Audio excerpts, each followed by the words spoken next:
Mas quais são as evidências do batismo com o Espírito Santo?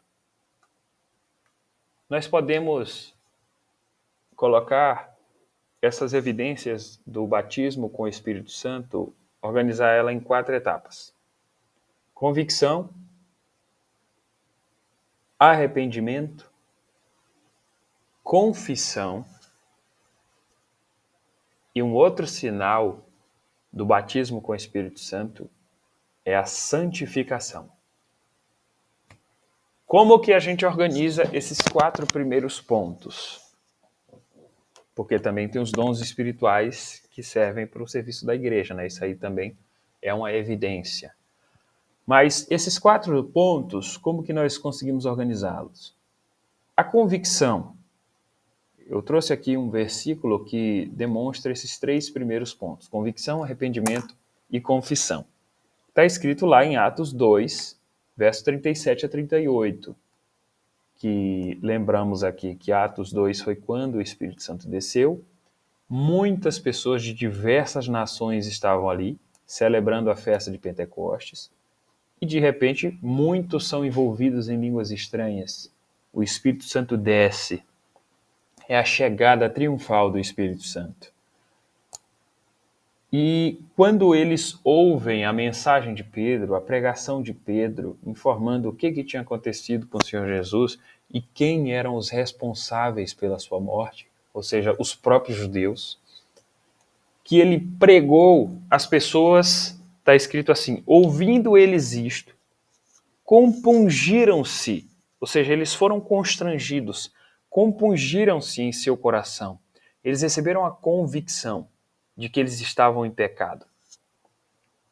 Compungiram-se em seu coração e perguntaram a Pedro e aos demais apóstolos: que faremos, varões irmãos? Eles estavam se arrependendo e ao mesmo tempo confessando que eles eram responsáveis pela morte de Jesus. Eles eram responsáveis. Então eles disseram: que faremos, varões irmãos? Se nós fizemos isso, como dizendo assim, se nós fizemos isto, o que agora nós devemos fazer? E aí está escrito na palavra: disse-lhes Pedro: arrependei-vos e cada um de vós seja batizado em nome de Jesus Cristo para perdão dos pecados e recebereis o dom do Espírito Santo.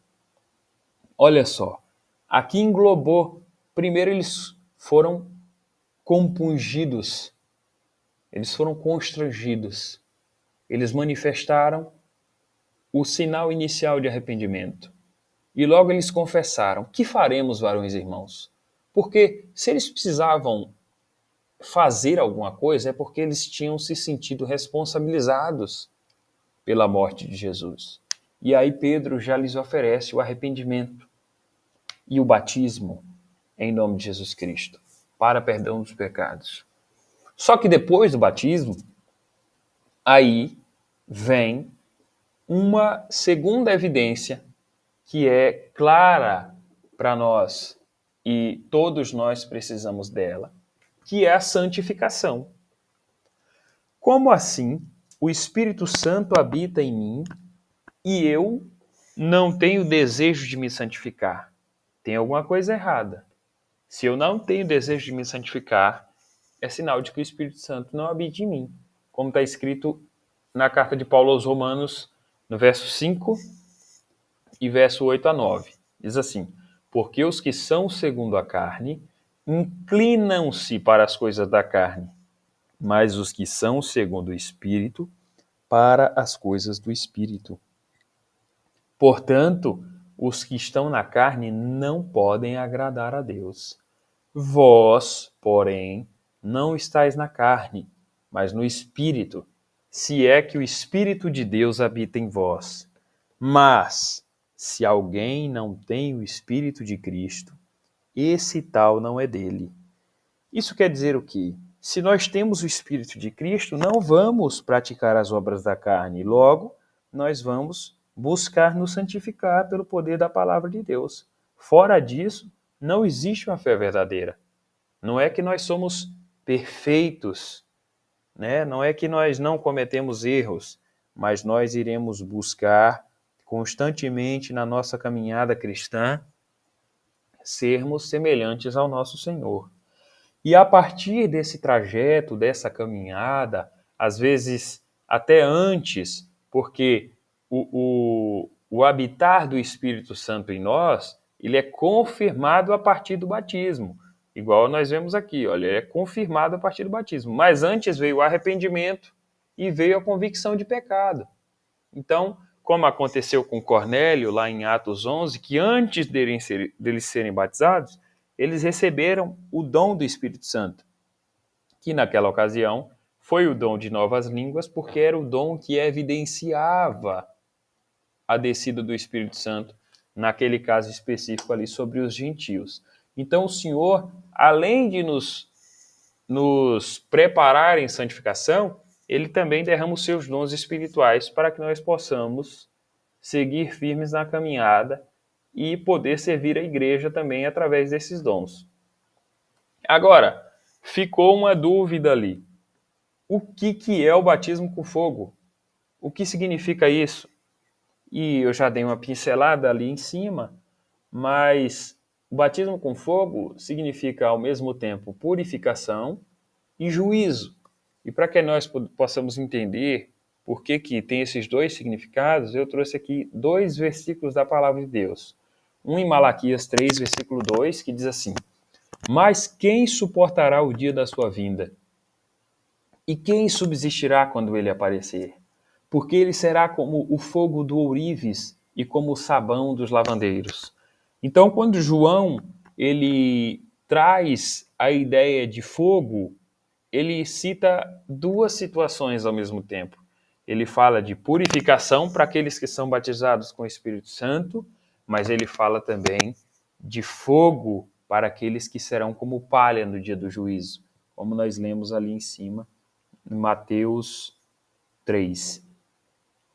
Numa outra parte, Marcos 9, 43 a 44, o Senhor Jesus aconselhando ali os seus discípulos, ele fala assim: e se tua mão te escandalizar, corta. Melhor é para ti entrares na vida aleijado do que tendo 2 mãos ires para o inferno, para o fogo que nunca se apaga, onde o seu bicho não morre e o fogo nunca se apaga. Então são 2 situações de batismo com fogo.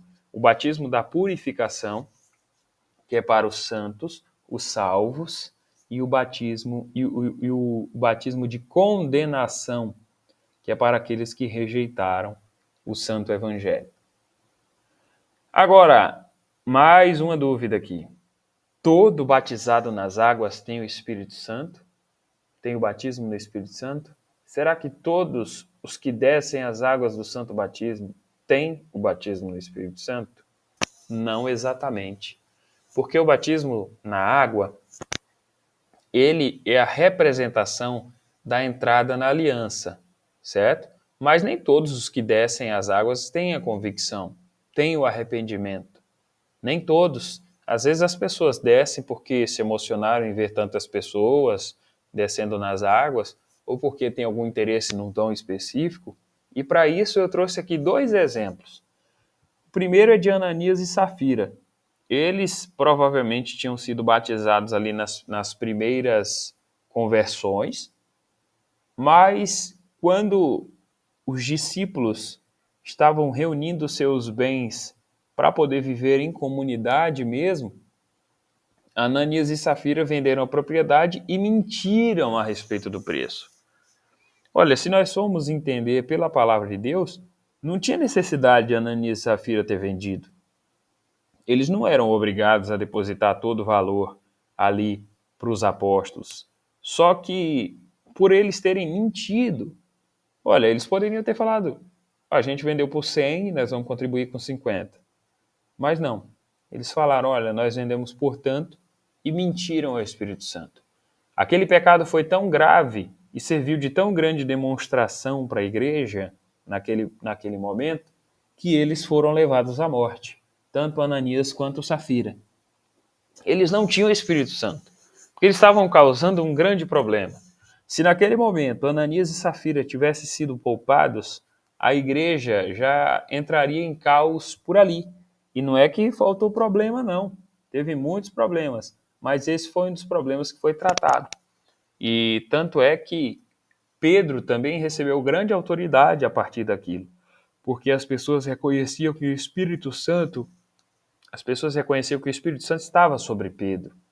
E reconhecendo isso, a igreja ela tinha mais autoridade, ela tinha mais força para poder executar a disciplina sobre o povo. E um outro caso foi Simão, o mago, que, salvo erro, foi batizado em Samaria, quando Filipe pregava o evangelho. E quando Pedro e outro discípulo chegou ali e fizeram grandes maravilhas, Simão, mago, ofereceu dinheiro para que pudesse ter também o poder. Ele não era convertido. Ele foi batizado na emoção e, infelizmente, ele não entendeu o propósito da obra de Deus e foi buscar ali oferecer dinheiro para que pudesse ter os santos dons. Com isso, nós entendemos que a habitação do Espírito Santo ela é demonstrada de dois modos. O trabalho inicial do Espírito Santo é interno em nós, é interno. É no nosso coração, é no nosso interior, é na nossa mente, é na nossa consciência, para que depois ele possa evidenciar em nós por meio dos dons. Então ele limpa o vaso primeiro e depois usa dele. Entendem como que isso é muito precioso?